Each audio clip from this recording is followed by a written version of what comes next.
This seems like a good time for a drink and a cold, calculated speech with sinister overtones. I wonder why the principal looks so pale.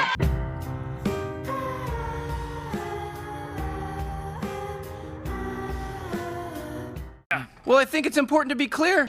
Shh! Schroeder's starting his nomination speech for you. Just one day remains before our newly Democratic Citadel elects its first president. It's anyone's race among the Rick candidates. But a certain other candidate should be getting at least one vote. Oh, good grief. That's right, the Morty Party candidate still in the race, and you just gotta love him for that. Here you see him in his little Morty suit waving. Isn't that adorable? Little jackass. Yeah, I think we actually have the audio for his speech here. Oh, geez, oh man, I'm gonna lose the election and stuff. I feel pretty confident about tonight's debate. Rick, how would you solve the Citadel's financial crisis? More laser. You could take more time to answer the question if you like. Okay. Boy, now we're really in. That's the worst speech I ever heard in my whole life. Candidate Morty, the number of displaced Mortys is soaring, while Rick's satisfaction levels are plummeting, and the divide between the two groups has never been wider. Solve that one real quick. I don't see a divide between Ricks and Mortys. The division I see is between the Ricks and Mortys that like the Citadel divided and the rest of us. I see it everywhere I go.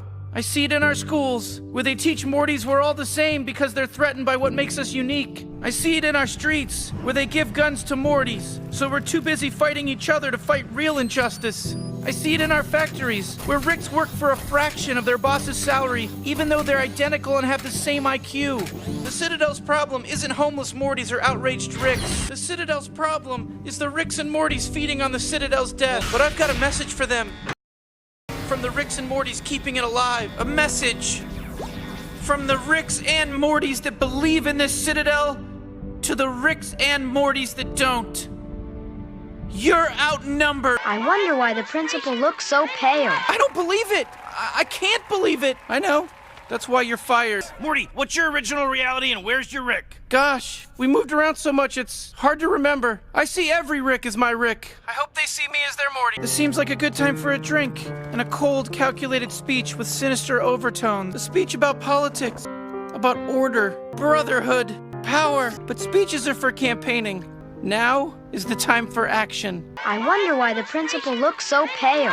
He had to be stopped. He couldn't be allowed to win. Yeah, well, no Morty seems like a president. He won? Yeah, it was a blowout. Would hardly call it a blowout. It was almost close enough to trigger a recount. Jesus, what are you, joke security now, too? No, you gotta listen to me. I worked for him. I was his campaign manager. That Morty is not what he seems. You go right in and tell him. You've got the authority. We voted you in. We've been running the Citadel since before the council, and you'll find that we're still running it now. Does he really speak for everyone here? Mm-hmm. Yeah. Well, I think it's important to be clear. Raise your hand if he speaks for you. Well, I hope you told him. It would be pointless. Mortys have no chance of defeating a Rick.